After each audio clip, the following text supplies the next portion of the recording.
WIFO FM in Jesup, Big Dog Country 105.5 FM. It is now time for the world-famous Butch and Bob Show, brought to you by First Southern Bank, by Damon's Famous Fingers and Wings, Murphy Builder Supply, and O'Quinn & Associates Country Financial.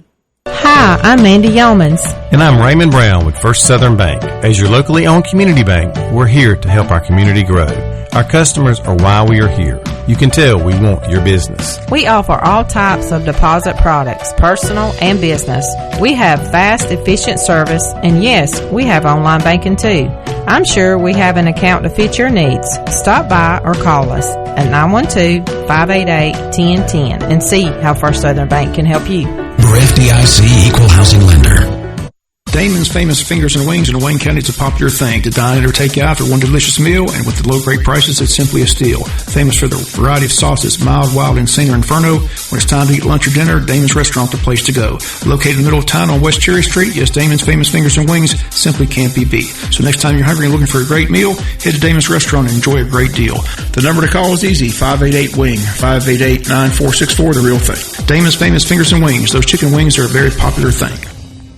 Since 1946, Murphy's Builder Supply has been serving the folks of Jesup, Wayne, and surrounding counties with quality products and knowledgeable service. Matter of fact, they feel they sell service first to make sure you get exactly what you need for your home improvement projects. And with each employee at Murphy's being there for 10 years or more, you know you're talking with someone with the experience to help you with building supplies, tools, paint, and all the things you need from a full-service hardware store. The best choice in home improvement is Murphy's Builder Supply, 156 Northeast Broad Street, Jesup. Most people understand the need for life insurance, but not many want to talk about why it's essential to your financial plan. It may seem intimidating, but it doesn't have to be.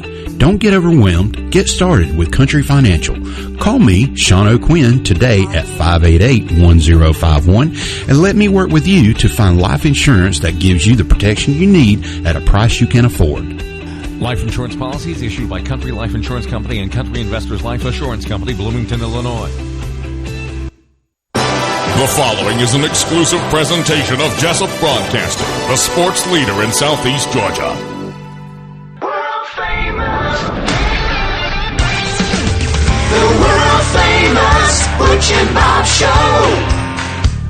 World famous Butch and Bob Show right here on WIFO 105.5 FM in Jesup, Big Dog Country Radio. 1 minute after 8 o'clock here on this Friday morning, 11th day of March. And how you doing, Bob? I'm good. We got baseball. No. Baseball. Major League Baseball's back. That's right. April 7th, it'll begin. They made a deal last night, and the players can start showing up and practicing, and we'll be, of course, bringing you Atlanta Braves baseball right here on 105.5 FM, as we have every single season since 1971. So Braves baseball, first pitch will be there at Truist Park on April 7th. We encourage you to keep tuned in all season long to your Atlanta Braves radio station here in Southeast Georgia, 105.5 FM WIFO. Well, Bob, we've got a guest in the studio with us this morning. Yeah, Kevin McCurry, the County Commissioner in District 2, wanted to come a couple weeks ago, but fell under the weather, but he said he's doing well now, so he's here. Kevin, you want the time, so I'm not sure what you want to talk about, so I'll just turn it over to you. Really? Yeah. Oh, my goodness. It's all yours, Kevin. Well, that sounds good. Well, I sure do appreciate y'all having me on. A lot of things going on in the commission. I know Bob has announced all the qualifying candidates for the races this week, and I've been listening to them, and sounds like we're going to have some change in the commission. Looking forward to that. I'm just thankful that the good Lord gave me the strength so I can stand up and be transparent about the budget and other things that we have going on in the county, not only for my district, but for all of the people of Wayne County. I know you've listened to all the meetings and been there and seen that, and it's not easy to sit in my seat. As you can see around the world, things that are going on, people not standing up for what's right and not doing what needs to be done. We stand back, we look at it, and we say, well, somebody's got to do something. Somebody's got to stand up. It's not an easy job by any means.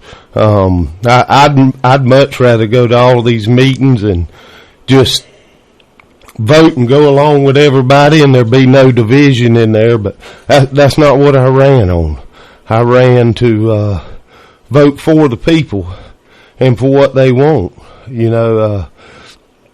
When you vote for your constituents, I don't think you can go wrong, but you have to have the information so that you can inform them of what you want to go on. If they don't know the facts, a lot of times you hear people say, well, you should have voted this way or you should have voted that way. Well, you can't if you know all the facts. There's a lot of things that go on, and we get all the paperwork, and sometimes you have to dig and find the information that you want before you can make a knowledgeable decision and make that vote count. I read Kathy Keith's article in the newspaper, and she was against division, and I am too. I don't like division. Bob, you've seen my face in those meetings when I have to stand up and give the facts for the way I'm voting. And a lot of times it's not easy because I get pushback from that and things, but I always have my information to explain why I'm voting the way I'm voting. But she was saying that she's going to vote the most favorable way or whatever. I disagree with that. I'm not here to just be there to be a yes vote. I'm there to be a knowledgeable and informative vote. They're running an election, Kathy and Jamie, for District 5, where I guess it would be Mayor Hickox now. He filled that seat, and I think you're going to have to get somebody in there. Jamie has been to all the meetings that I know of, and she's been videoing, trying to get that information out to the public so that they can see what's going on. She's been through the budget. She's seen the budget. She's seen the arguments in the meetings. She's seen everything that needs to be seen to get that information so that she can make a knowledgeable decision. And like I say, I don't agree with going in there with the attitude that you're going to vote just so there's not division in the commission. Jamie certainly has those qualifications to be able to go in, look through the budget, and I've seen her, when Ralph and I were going through some of the budgets and trying to find out some of the problems. When I ran for office, I was one of the ones that people asked, they said, well, how are you going to vote? And I said, well, you have to get in. You have to look at the budgets. You have to see where the problem's at, or if there is a problem. And I think we all knew there was a problem when we got $8 million in the hole. But Jamie was there with us a lot of times looking through those budget sheets and seeing the problems and things that needed to go on. And if we don't get some people in there that are willing to look through and not just have somebody whisper in your ear the way you need to vote, we need people in there that are going to be able to make a knowledgeable decision, and I think Jamie's going to be that person because, I need some help. I need some help making the decisions that are right. Not, Ralph and I didn't always vote the same. We disagreed. We talked hours trying to convince each other which way to go, but at the bottom end of it and the final say-so, you have to vote the way your constituents want you to vote, and you have to vote the way your heart tells you to vote. Jamie has talked about getting a committee together of several people, and sounds like older, younger people that are involved in certain areas, and those are the people that are going to be driving her as a commissioner, and I think that's a good idea. If you're listening to your constituents and you can give them the information and they still agree with the initial decision that they make, I think that's a great thing, because you can't go wrong by doing what the public wants you to do as long as you have the information to give it to them. I know, when we first started this, we had a meeting where I was bashed or whatever for going out and around the administrator and trying to get Lake Grace going. We're trying to get some camp spots out there. I've had a lot of my constituents complain about the boat racers are able to go out there. They are they camp because they have several high-dollar boats. I didn't know how much those boats were, but they are very expensive, and they want to be right there on the ground with them. A lot of times, or every year, a few years ago, we passed it that we would be charging them. Well, they have no hookups, no power, no water, no dump station or anything, but they were still willing to pay that. I think it's $40 that they pay to come out there and camp. A lot of times we do that so that we can pay for something later on to provide them services. Same thing we do with taxes. We charge taxes so that we can provide services to the people, keeping up the roads, whatever it may be, so that they can enjoy some of what their taxes are. The campground out there, I think it's going to be a big asset. Herschel bashed me or whatever for going around the administrator and talking to several of the department heads, but if you remember, Bob, I brought it up 3 years ago that I wanted to see if we could get some camping spots out there so Wayne County citizens will be able to camp out there and do what they want, enjoy the outdoors, especially during COVID, and nothing was happening. Same thing with J.C. Landon. What's it been, 5 or 6 years since we've been open down there to do anything? We had a 5-0 vote several times. I know you remember that one, Bob, on what we wanted to do and some direction that we wanted. And it seemed like every time the administrator would have something to throw in there or do something different than what the board wanted. And we were having the case with Lake Grace. They just didn't ever bring it up, and for him to chastise me or whatever, he's the chairman of the board. He runs the meetings. That's fine. I'm not going to go to that level of being childish and argue over something. In the newspaper, they quoted in there that he was chastising McCrary for going around the administrator and talking to the department heads trying to get something done down at Lake Grace. He runs the meetings, but he doesn't run me. He's not my boss. Ed's not my boss. I represent District 2. I also represent all the citizens in Wayne County. I get a lot of calls from other districts. There's not one district that I have not gotten a call from that either had road issues or something like that, and they said they had called their county commissioner several times and nothing was done, so I took care of it. And sometimes you have to step up and do what's right and take care of it. As a businessman, I look at that, and we have possibly $250,000 a year that can be made down there off of the campground. That's a lot of money, and that money comes straight from the taxpayers. And by coming straight from the taxpayers, what I mean is that money will be added into the budget, and that will save taxpayers money. Ralph and I, we voted every year that I've been in. Do you know any other county commissioner that has voted to drop the taxes every year they've been in office?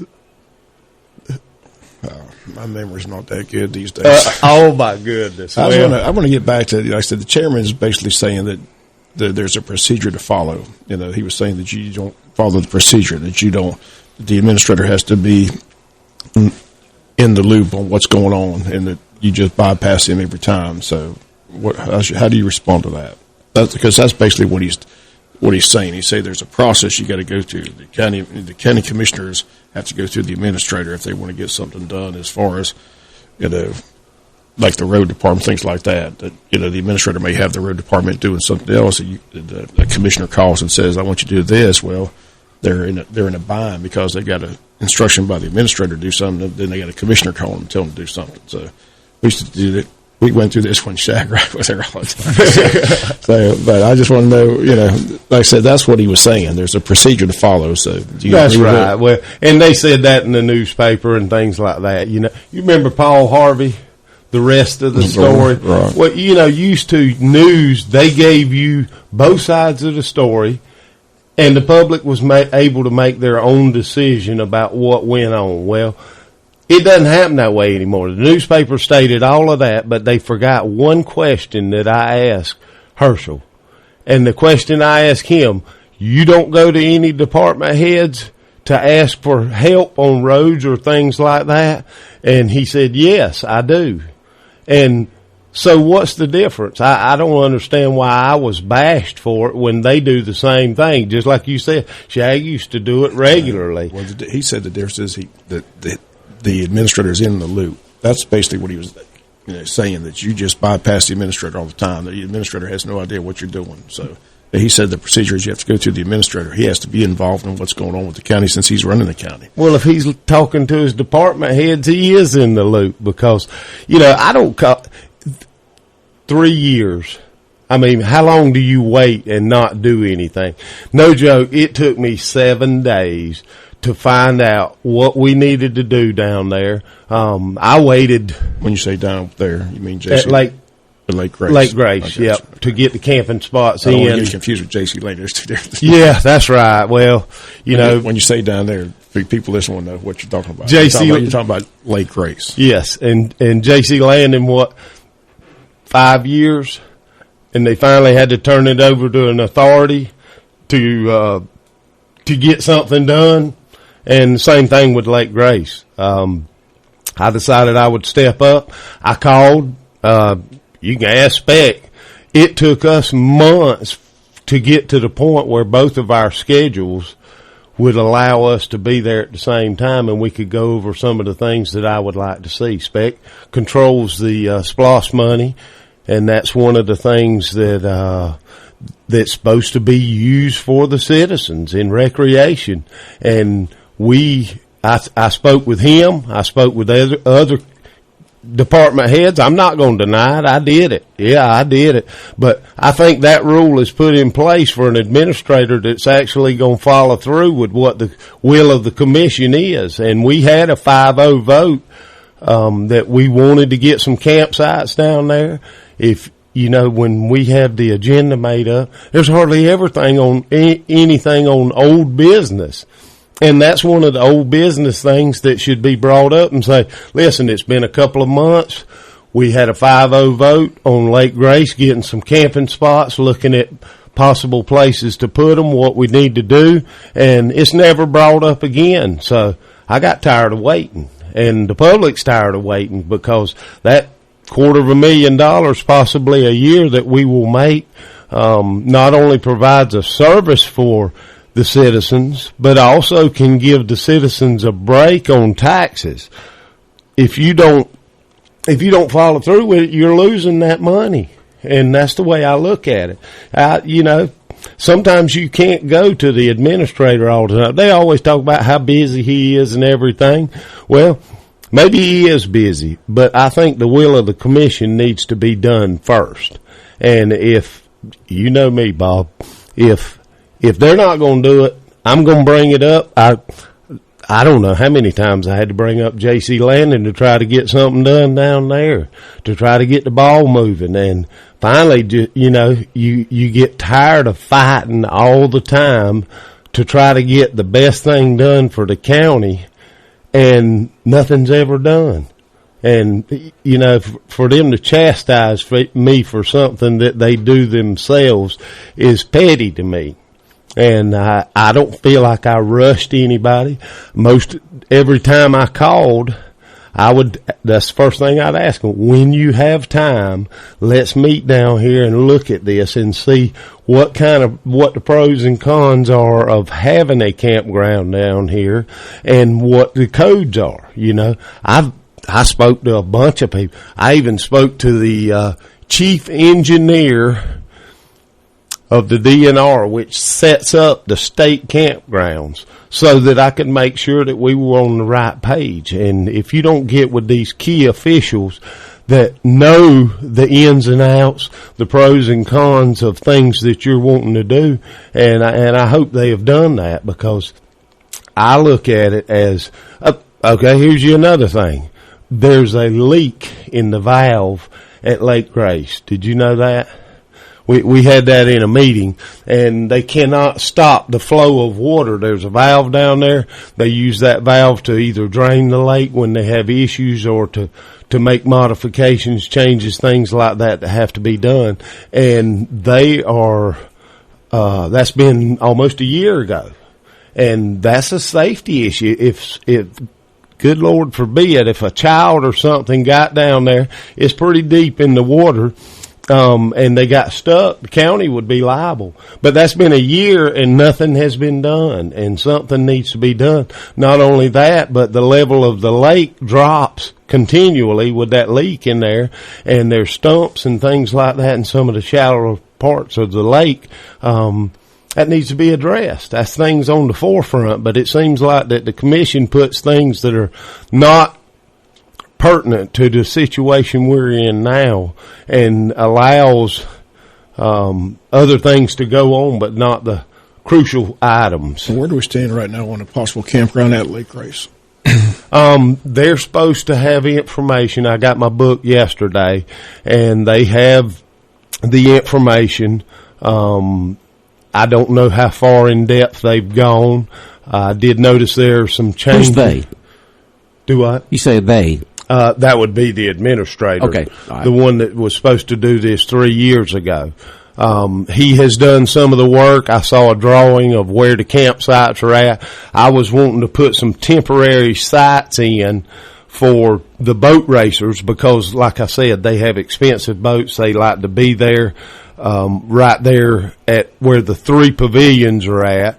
And nobody wants campsites where the pavilions are at, because, you know, people that don't have campers or things like that like to go down and either have a family reunion or church functions. Our church rents those. Yeah, you would want the campground there at the pavilions. That's right. Isolated. That's right. So we were going to put temporary power, about $5,000, to put temporary power and water for them down there, so that they could plug their campers in and things like that. A lot of them have big $200,000 RVs, and they have to sit there and run the generators the whole time they're there.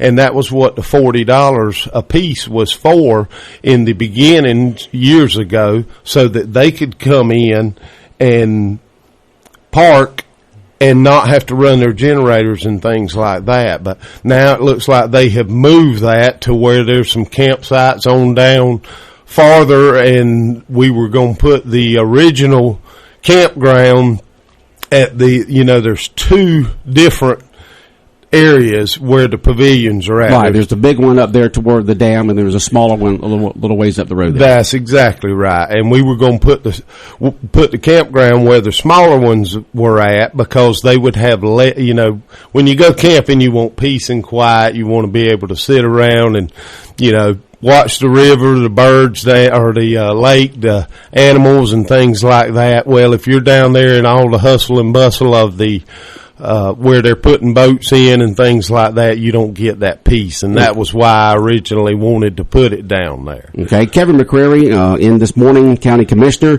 Kevin, we're just about getting out of time here. Another subject or two that you want to hit this morning before we move on? Yes, you know, I'm thankful that I'm able to qualify again to run. There's several things that I want to continue to do. In Lake Grace, the campground, that's one of the things. I'd like to repair and bond with the city commissioners. You know, we've had a long struggle with that. The county commissioners getting along with the city commissioners. Anytime, if you work together with another entity, you are able to do more things. You know, the city has equipment that the county doesn't have, and the county has equipment that the city doesn't, and we could work together and I think make everything a lot better. I'd like to continue to be personal with the people and vote their voice, you know, what they want, what they would like to see me do, and I think that's lower taxes. You know, I've proven that. We've had $3.5 million left over in the budget for the last 2 years. It is helping. We are away from our tan. I know Bob said that several times. He doesn't understand why we have a tan and can't live off or can't function the county off of the money we have. And you're exactly right. If you're borrowing money to function for the next year, it's just not a good thing. City doesn't do it. School board doesn't do it. County's the only one that does it every year. That's right. Well, I don't understand why you have to borrow money to. If you're in a household like that, you'd be in trouble. Yeah, that's exactly right. And we're getting away from that. I'm hoping this year we're not going to have to borrow from the TAN, and we'll be able to get back on a normal schedule where we can. And to me, they've missed the big thing. When you're not working off of a TAN, you need to set the budget first and then set the taxes for how much money you're going to have in. You can't do it any other way, but they didn't want to do that this year. You mentioned working with the city. I see on the agenda the fire protection, the rating. Are they going to reach that agreement? I know they've been working on that for months. Yes, I think we do have a final agreement, and that's going to be on the agenda for this meeting. We've back and forth, and we should have signed the first one they gave us, because now it's going to cost the county more, which the city justified why they needed more money for that fire protection, and I'm all for it. You know, I don't want to do something that's going to put the city in a bind, and I want the county citizens to be taken care of in the ISO rating, because if we don't get this fixed, insurance rates are going to go through the roof. It'd be a lot worse than taxes, but you know, and we've already worked on the salaries, the base salaries for the EMS and for the sheriff's department. We discovered, looked around at other counties, and we are a lot lower than any other county at our starting salary. Same thing with the road department. We have got EMS and the sheriff's department fixed, but now we need to work on the road department and get those base salaries up. I've said it 100 times. We're trying to hire a diesel mechanic for $11 an hour. You can go to McDonald's and make more than that. So you're not going to get the quality or the people to apply for a job like that. And that's one of the things that we definitely need to work on and be able to get those base salaries up. And I had mentioned, you know, we insure our people. We are self-insured. So I was thinking we could offer two different packages, because, you know, the younger people don't care about health insurance. But when they get mine and your age, and they look at more of the health cost, so you can get some of the younger people in there and don't offer them a health insurance package and raise their salary, but you don't have to pay for their health insurance. A lot of that would be beneficial to the county, because the road department is hurting right now. They've got a lot. They're low on the number of people they have, but they do a phenomenal job with what they have to try to keep this county running, especially. Butch and I were talking about that. We had 100% chance of rain yesterday. I didn't see it, but I'm sure they were on alert waiting to fix the problem. I told you we did from midnight to 6 a.m. Yeah. Yesterday. I know. I was expecting for the skies to open up yesterday, too. Any final subjects you want to hit on this morning, as we're about to run out of time, Kevin? I think that's it. You done hit everything you wanted to. I think I said did. all you wanted to say. Well, you know, I can go.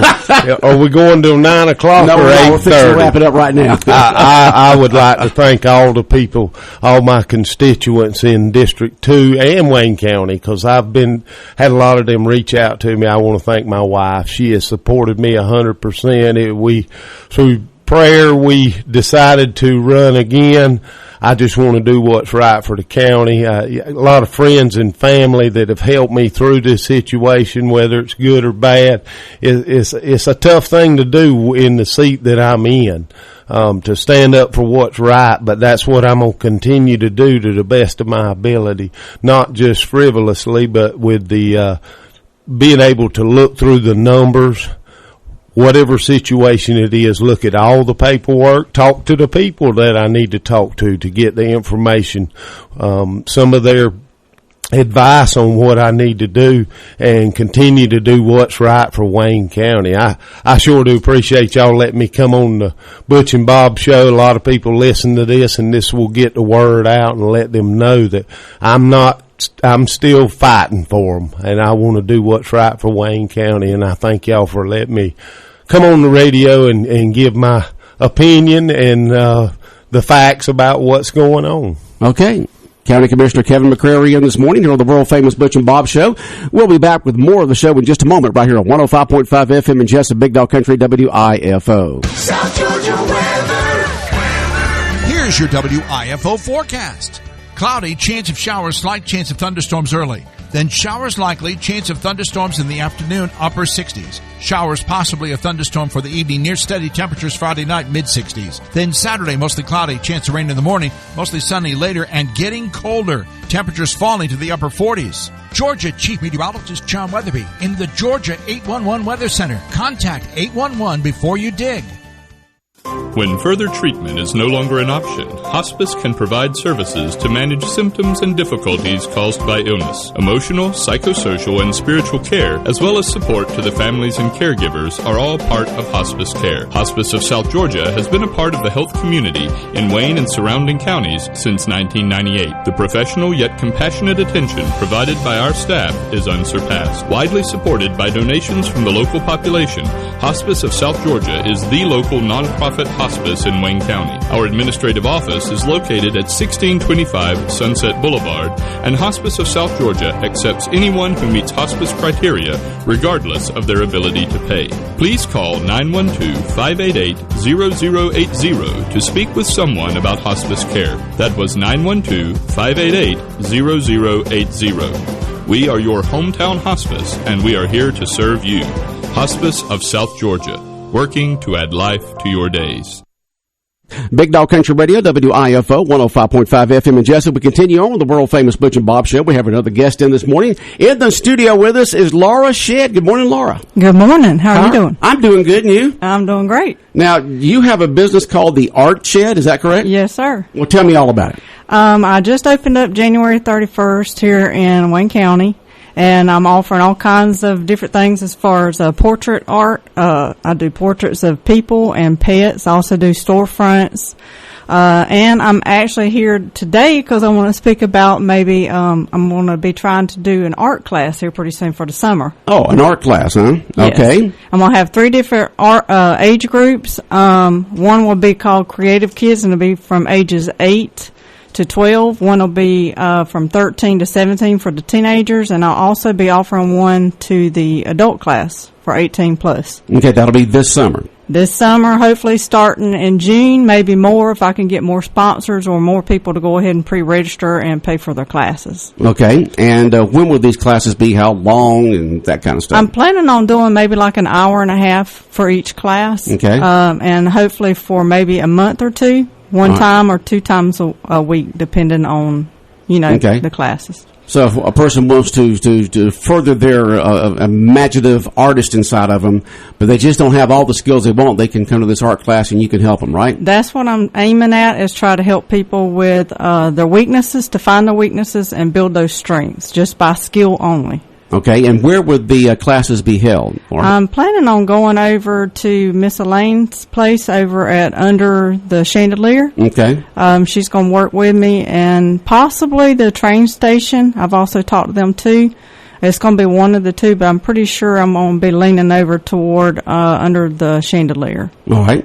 And these classes will be this summer, and if a person wants to know more information about the classes and the cost and the hours and participation levels and that kind of stuff, how would they do that? You can go on Facebook. I'm on the Art Shed. I have a page, and I also have a group. I also have a website, theartshed.com.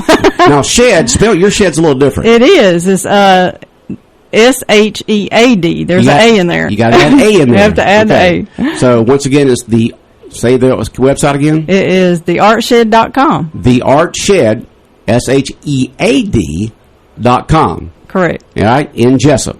That's right. All right, in Jesup, theartshed.com. You can find out more about it, or just type it into the Facebook thing there, whatever the case may be, and find out about it. Now, you said you just opened up you said you opened up a business in January called the Art Shed. You got a physical location somewhere, or what? I'm actually just doing out of my home right now. Oh, you are? But I do plan on one day, my dream is to have an art gallery for fine art, hopefully over on Cherry Street. Okay, and so you're basically, what you're doing is you're trying to provide art for folks. If they want, tell once again, what kind of art skills do you provide, and what kind of art services do you provide for people and businesses? I'm actually leaning over toward the realism art. It's more like a portrait art, like you take a picture of something and you draw it where it looks as close as possible to that portrait. Okay. So it's really not an arts and crafts class. I've tried to stress that to parents that want to sign their kids up for the summer. It's not really like painting, finger painting, or gluing cotton balls together and stuff like that. It's more like leaning toward the serious artist, somebody that actually does want to take art serious in the future for whatever reason. If they want to be just an artist, go into fine art.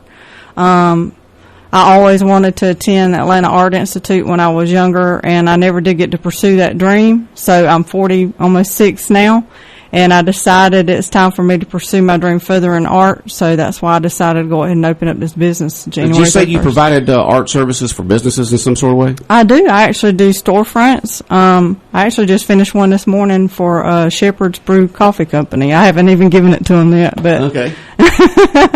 And so you provide artwork for businesses and portraits for folks who want to have a portrait of an artist, do a portrait instead of just have a big glossy 8x10 or something like that. You can do a nice portrait of someone if they want that too, right? I can actually I do hand drawing mainly. It's just all that I do. And I actually offered on 11x14 sheet right now.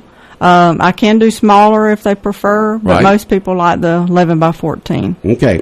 If you have questions for Laura about the services she provides or the art classes that she's going to be doing this summer, you mind I give the number? Go ahead. All right. 912 689. Go ahead. You say it. 689-6678. That's kind of fancy there. I couldn't read. 912-689-6678.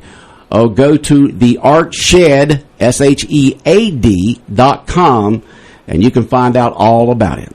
Thank you. Anything else that you want to add this morning, Laura? No, I just want to say thank you, Lord, for everything He's done for me. Okay, well, good. You take care. Thank you. All right, good luck with your business. All right, thank you. 105.5 FM in Jesup, Big Dog Country Radio, WIFO, and the world-famous Butch and Bob Show, brought to you by First Southern Bank, Damon's Famous Fingers Wing, Murphy Builder Supply, and O'Quinn & Associates Country Financial. And we'll have a giveaway coming away in just a moment here on Big Dog Country Radio.